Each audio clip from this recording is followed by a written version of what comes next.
Yeah, on Red, what can I say? So when I first started, with the concept for this project, it was all about me just not being distracted, whatever was surrounding me that wasn't, giving me forward momentum. I just wanted to separate myself from that. So on Red kind of symbolizes, somebody texts you, and you read it and they see it, and you may not have time to respond. Now, hey, I'm not trying to ignore people, but at the same time, I gotta get done with what I gotta get done with first, and I'll get back with you. So really, it's just basically just centered around, me just staying focused and me having tunnel vision. How do you hope your fans will connect with the messages in this album, especially in a world that often emphasizes constant connection and social interaction? Man, I hope they connect in a way that they learn how to put themselves first.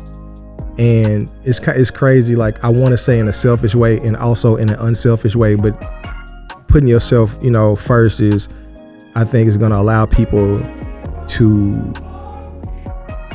when you put yourself first, you can fill up people, afterwards in a way that you couldn't if you were fully depleted. Like if you always like putting everybody in front of you, you don't even have the time or the energy to, to give them like the best version of you. So I feel like, if you really put all that energy into yourself, then you'll have what you need or what's necessary to help another person. What was your creative process like while working on this album?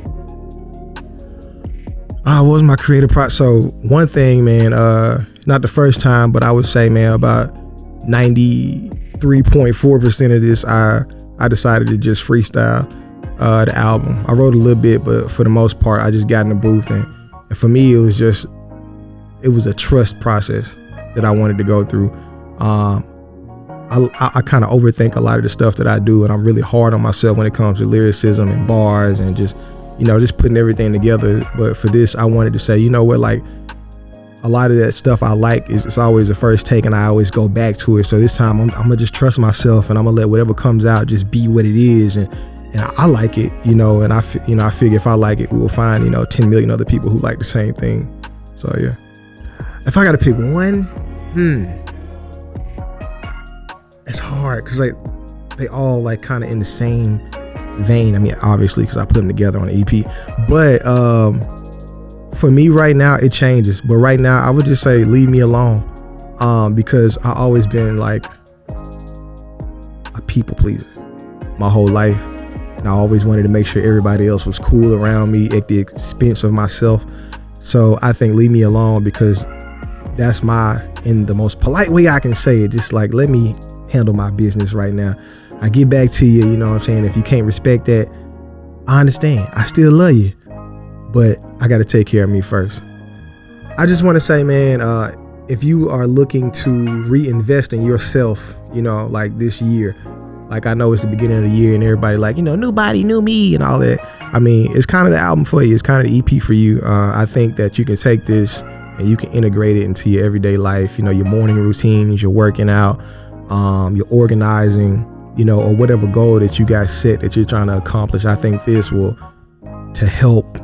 I think it will be the theme soundtrack to whatever you got going on that's positive. So take this, if you will, and use the magicalness of it. Is that a word? Magicalness. I like that.